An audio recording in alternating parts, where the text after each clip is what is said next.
Alhamdulillah, salatu wassalam ala rasulillah wa ala alihi washabihi wa mawalah la hawla wa la quwwata illa billah. Yaqulu ta'ala fi kitabil karim, laqad kana lakum fi rasulillahi uswatun hasanah. Wa qala ta'ala, qul in kuntum tuhibbunallaha fattabi'uni yuhibbukumullah wa yaghfir lakum dhunubakum wallahu ghafurur rahim. Qul ati'ullaha war rasul fa in tawallaw fa innallaha la yuhibbul kafirin. Ikhwan akhwat fillah rahimakumullah. Wahaikum tahiyatul Islam, tahiyat Ahlussunnah wal Jamaah. Assalamualaikum warahmatullahi wabarakatuh. Masih kembali kita lanjutkan atas pembahasan kita, dan masing-masing telah kita bersyukur karunia yang silih berganti, nikmat yang tentunya sangat banyak. Allah firmankan, lain syakartum la azidannakum, sekiranya kalian mau bersyukur, niscaya kami akan tambahkan karunia rezeki. Dan di antara bentuk rahmat Allah, rezeki Allah Subhanahu wa taala berikan adalah hadirnya Rasul sallallahu alaihi wasallam untuk umat ini. Karena beliaulah yang datang dan memberikan ketetapan sebagaimana yang telah Allah Subhanahu wa taala ajarkan. Materi kita di kesempatan kali ini adalah hadis yang kelima dari kumpulan Arba'in An-Nawawiyah. An Ummil Mu'minina Ummu Abdillah Aisyah radhiyallahu anha qalat, qala Rasulullah sallallahu alaihi wasallam, man ahdatsa fi amrina hadza ma laysa minhu fahuwa raddun. Rawahul Bukhari wa Muslimun. Wa fi riwayati Muslim, man amila amalan laysa alaihi amruna fahuwa raddun. Dari Ummul Mukminin Aisyah radhiyallahu anha. Masing-masing ingat bahwasanya Aisyah adalah salah satu istri Nabi sallallahu alaihi wasallam. Wanita yang salihah, wanita yang mulia, wanita yang Allah Subhanahu wa taala berikan kepadanya bara'ah, yaitu Aisyah radhiyallahu anha lepas dari tuduhan, jauh dari tuduhan apa yang dituduhkan oleh orang-orang munafik, dan di antara ketua mereka adalah Abdullah ibn Ubay ibn Salul. Sungguh suatu perkara besar yang melewati Aisyah radhiyallahu anha. Di tahun kelima Hijriyah, maka Rasulullah SAW melakukan suatu peperangan yang dikenal dengan Ghazwah Bani Mustaliq. Sehingga salah satu yang tercatat di dalam sejarah, tatkala Rasul dengan para sahabatnya istirahat, maka Aisyah radhiyallahu anha turun dari tendanya, turun dari sekedupnya. Orang-orang dahulu jika mereka melakukan perjalanan, tentunya mereka naik unta, naik unta, ada naik kuda, ada yang jalan kaki. Dan Aisyah radhiyallahu anha adalah seorang yang mulia dan Allah Subhanahu wa taala memuliakannya. Begitu juga Rasulullah SAW memuliakannya. Sahabat-sahabat Nabi juga memuliakannya. Salah satu yang diberitakan bahwasanya Aisyah radhiyallahu anha di waktu perang Bani Mustaliq, maka Aisyah radhiyallahu anha turun dari tendanya, tandu. Dan salah satu yang diberitakan bahwasanya Aisyah radhiyallahu anha dia mengambil hajatnya. Tatkala beliau kembali, maka tidak menjumpai siapa-siapa. Semua sudah tidak ada.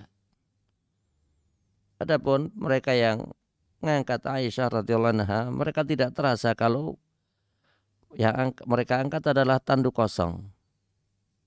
Karena dikatakan waktu itu Aisyah radhiyallahu anha masih kurus, sehingga mereka tidak terasa kalau di situ ada Aisyah atau tidak ada. Subhanallah, takdir Allah. Apa yang akan dilakukan oleh Aisyah? Kenapa beliau sampai terlambat dari membuang hajatnya? Dikatakan bahwasanya Aisyah sesudah membuang hajat, maka beliau datang ke tempat peristirahatan kaum muslimin. Kemudian beliau ingat ada kalung yang beliau miliki, diharapkan tidak ada, jatuh. Maka Aisyah pun kembali mengambil kalungnya, dan begitu datang ke tempat peristirahatan, semua sudah tidak ada. Tidak lama sesudah itu datanglah sahabat Nabi yang bernama Sofwan.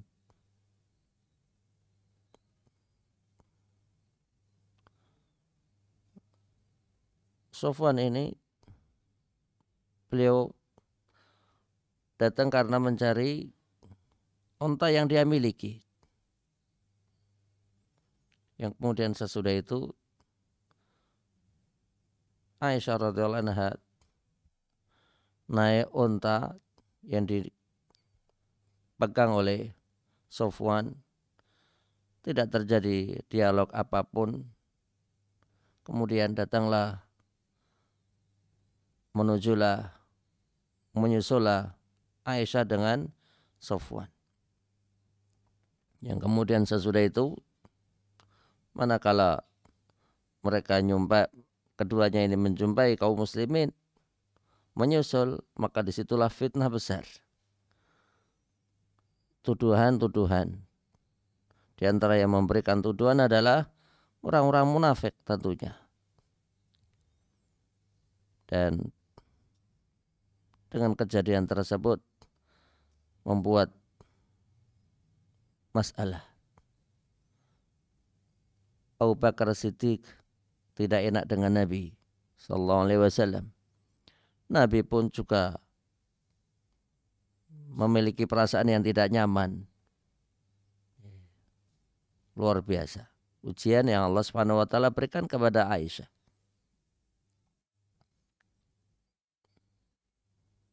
Sehingga kaum muslimin menunggu apa yang menjadi ketetapan Allah.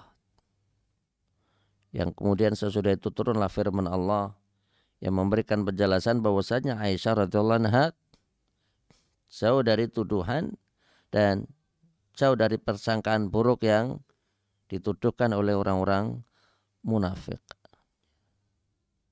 Radhiyallahu anha Aisyah.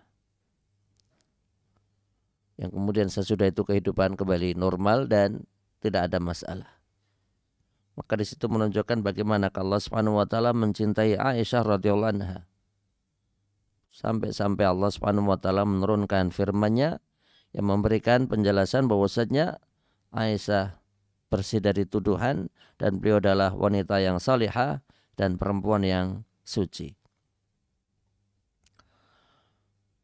Qala Rasulullah sallallahu alaihi wasallam. Rasulullah SAW bersabda, "Man ahdatsa fi amrina hadza ma laisa minhu fahuwa raddun."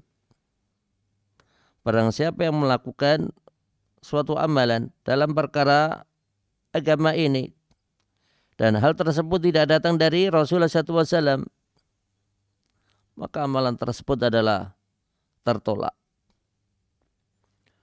Riwayat Bukhari dan Muslim.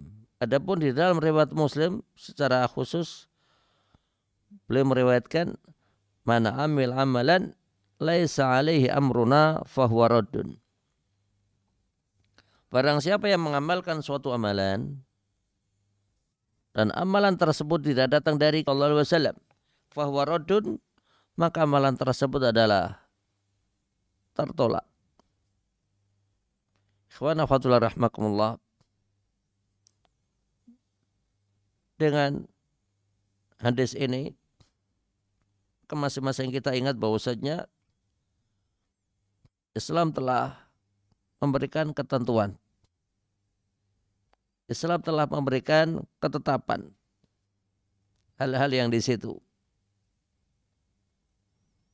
ada perkara larangan. Islam hadir telah memberikan ketentuan. Jika di situ ada perintah, maka Islam pun telah memberikan penjelasan bahwasanya hal tersebut harus ditegakkan. Maka dikatakan hadis ini merupakan pondasi di antara pondasi yang ada pada agama ini. Hadis ini pula sebagai tolak ukur amalan yang dilakukan oleh seseorang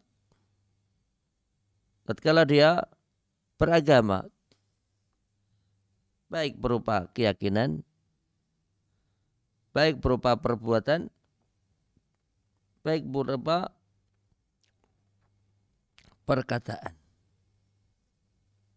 Karena sesungguhnya dengan hadis ini masing-masing hendaknya legowo.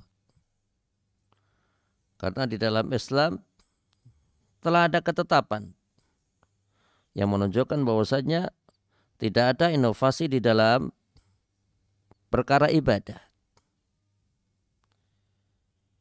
Ikhwana fatullah rahimakumullah. Hadis ini menunjukkan bahwasanya agama ini tolak ukurnya adalah syariat. Tolak ukurnya adalah syariat. Jika di situ Rasulullah SAW memberikan larangan, maka kewajiban kita adalah menjauhinya. Jika di situ ada perintah, maka kita sebagai pengikutnya berusaha untuk melaksanakannya. Rasul bersabda, "Mana haitukum anhu fajtanibuh." Apa yang aku larang kepada kalian agar kalian meninggalkannya, maka jauhilah. Wa ma amartukum bihi, dan perkara-perkara yang telah aku tetapkan agar kalian melaksanakannya, fa'tu minhum mastata'tum, maka lakukanlah semampu kalian. Ada sahabat Nabi yang bernama Abdullah bin Mas'ud. Beliau berkata, al-iktisadu fi sunnah khairu minal iktsari fil bid'ah. Seseorang mencukupkan sekalipun hanya sedikit, tapi itu adalah sesuai dengan petunjuk Nabi, tentunya jauh lebih baik daripada seseorang melakukan perkara yang besar, melakukan perkara yang banyak, melaksanakan ini dan itu, ternyata Rasulullah SAW melarangnya. Hadis ini pula memberikan petunjuk bahwasanya segala sesuatu yang baru di dalam perkara agama dan Allah SWT tidak mengajarkannya, secara otomatis amalan tersebut adalah tertolak. Ikhwan akhwatullah rahimakumullah. Hadis ini pula menunjukkan bahwasanya kewajiban seorang muslim untuk insyirahus sadar, untuk menerima ketetapan yang Allah Subhanahu wa taala tetapkan. Karena sesungguhnya agama ini ketentuannya adalah syariat. Allah menyebutkan, ya ayyuhalladzina amanu taqullaha haqqa tuqatih. Wahai orang yang beriman, bertakwalah kalian kepada Allah dengan sebenar-benar takwa, yaitu fi'lu al-awamir wa tarku al-manhi. Seseorang melaksanakan hal-hal yang menjadi perintah Allah dan menjauhi apa-apa yang menjadi larangannya. Dan di situ seseorang manakala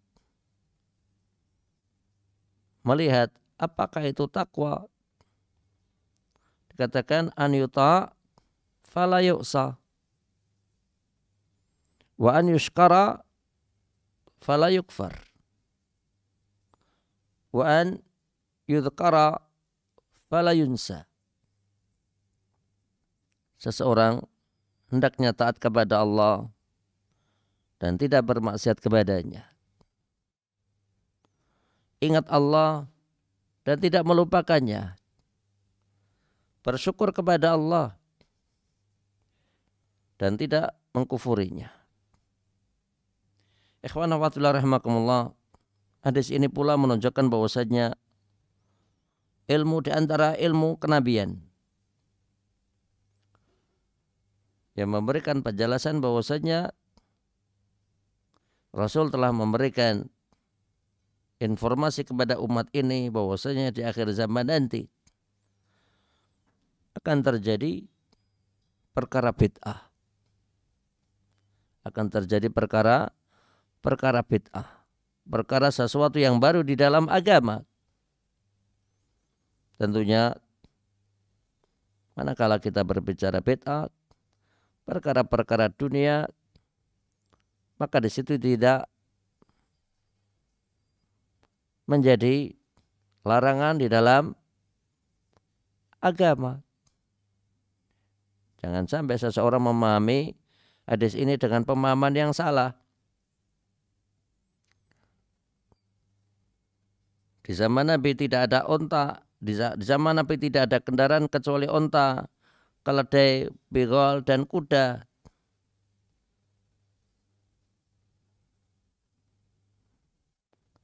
Tatkala kita berbicara di zaman sekarang, ada kereta api, ada pesawat, ada bis, maka hal ini bukanlah perkara bid'ah. Boleh seseorang naik onta, naik kuda, naik sapi, naik apa saja boleh. Begitu juga tatkala naik kendaraan-kendaraan yang sifatnya modern, naik jet, naik helikopter. Jangan sampai seseorang memiliki pemahaman yang sempit. Maka kalau di situ tidak ada hal yang menyalahi syariat, maka boleh. Ada sebagian orang istihza, melakukan pelecehan di dalam agama, mengolok-olok di dalam agama, maka tidak boleh seseorang mengolok-olok dalam perkara agama. Rasulullah SAW beliau makan pakai tangan, maka kita pun sebagai seorang muslim makan menggunakan tangan kanan. Ada makanan-makanan yang dikonsumsi dengan menggunakan tangan. Ada juga yang seseorang mengkonsumsi makanan dengan alat bantu, sekalipun makannya juga pakai tangan kanan. Orang makan baik kurma, orang makan kurma pakai tangan. Makan anggur pakai tangan. Makan kelengkeng pakai tangan. Makan nasi pakai tangan.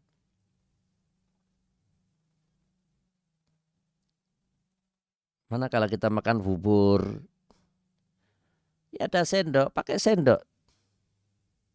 Jangan sampai kemudian muncul suatu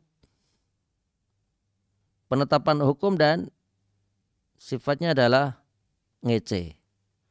Oh, di zaman Nabi tidak ada sendok. Ya sudah, pakainya tangan saja, tumpah-tumpah sendok. Beda dengan tangan. Pakai tangan makan bubur bagaimana ya, mesti tumpah. Pakai sendok ya wajar, normal. Jadi demikian, jangan sampai seseorang menghukumi, oh nggak boleh makan pakai sendok. ini di zaman Nabi tidak ada, maka seorang muslim hendaknya akil. Seorang muslim hendaknya akil. Dan di zaman Nabi pun kita mengenal bahwasanya Rasulullah SAW adalah khatamul anbiya wa imamu al-mursalin. Orang Jawa tatur nggak pakai sendok pun bisa, pakai suruh daun pisang dibuat sebagai alat bantu untuk makan bubur. Apakah itu bid'ah? Tentunya tidak. Dalam perkara dunia maka urusannya adalah luas. Manakala Rasulullah SAW beliau di tahun kelima terjadi perang Khandaq, maka beliau mendapatkan saran dari sahabat Nabi yang bernama Salman Al-Farisi. Wahai Nabi Allah, kami orang-orang Persia tatkala kami melakukan peperangan maka kami membuat paret. Rasul pun menerimanya dan beliau pun setuju dengan usulan Salman. Tatkala Rasulullah SAW di tahun kedua Hijriyah terjadilah suatu peperangan yang dikenal dengan Perang Badar. Dan salah satu yang diberitakan tatkala terjadi Perang Badar, sebelum peperangan, maka Rasulullah SAW menetapkan suatu tempat untuk dijadikan sebagai markas. Dan disitulah ada sahabat Nabi yang bernama Khabbab. Khabbab memberikan kepada Rasul suatu pertanyaan. Ya Rasulullah, ahadzal manzil, apakah tempat ini adalah tempat yang Allah Subhanahu wa taala tetapkan kepada engkau agar engkau menempati tempat ini, ataukah ini adalah hasil dari ide engkau? Maka Rasul mengatakan, ini bukan wahyu, ini adalah ideku. Khabbab mengatakan, ma huwa bimanzil, kalau begitu ini bukanlah tempat yang cocok untuk kita dijadikan sebagai pangkalan markas kita ke depan nanti tatkala kita perang. Maka Khabbab memberikan usul kepada Rasul agar sumur Badar adalah tempat yang dijadikan sebagai markas, sehingga manakala terjadi peperangan tentunya kaum muslimin membutuhkan air, dan di situ ada sumur. Sumur tersebut adalah sumur Badar, milik seorang laki-laki yang namanya Badar.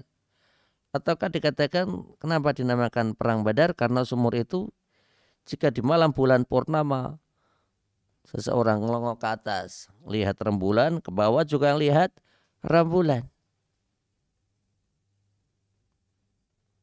maka Rasulullah SAW pun setuju. Maka disitulah ada hal-hal yang sifatnya duniawi. Kita sebagai seorang muslim boleh untuk berkreasi. Adapun di dalam perkara agama maka tidak boleh. Ikhwan fillah rahimakumullah. Hadis ini pula memberikan isyarat bahwasanya agama ini adalah agama yang sempurna. Tidak perlu mendapatkan tambahan apapun ataukah pengurangan apapun. Wa raditu lakumul islama din. Allah Subhanahu wa taala ridha dengannya. Inna dina indallahil Islam. Dan dengan hadis ini pula masing-masing hendaknya bersyukur dan bersyukur kepada Allah, karena sesungguhnya agama ini telah sempurna. Dan Imam Malik mengatakan, barang siapa yang mengatakan bahwasanya ada syariat yang belum diajarkan oleh Nabi, perintah yang harus dilakukan ataukah larangan yang harus ditinggalkan, kok Rasul lupa? Dan itu tidak mungkin. Dan barang siapa yang menuduh bahwasanya Rasul di dalam syariat ini tidak sempurna di dalam penyampaian, maka sungguh dia telah menuduh Rasul adalah telah berkhianat di dalam penyampaian. Waliyadzubillah. Karena Rasulullah SAW manakala beliau berada di khutbah Arafah, maka beliau pun menanyakan banyak hal. Tiap kali beliau memberikan suatu pertanyaan, maka sahabat pun memberikan pernyataan. Dan Rasul menyebutkan, Allahumma syhad, Allahumma syhad, ya Allah saksikanlah, dan aku sudah menyampaikannya. Ikhwan fillah rahimakumullah, naktafi bihadzal qadar, kita cukupkan sekian materi kita. Insyaallah kita lanjut di pertemuan akan datang. Sallallahu ala Muhammad wa ala alihi wa sahbihi wa sallam. Akhiru da'wana alhamdulillah rabbil alamin.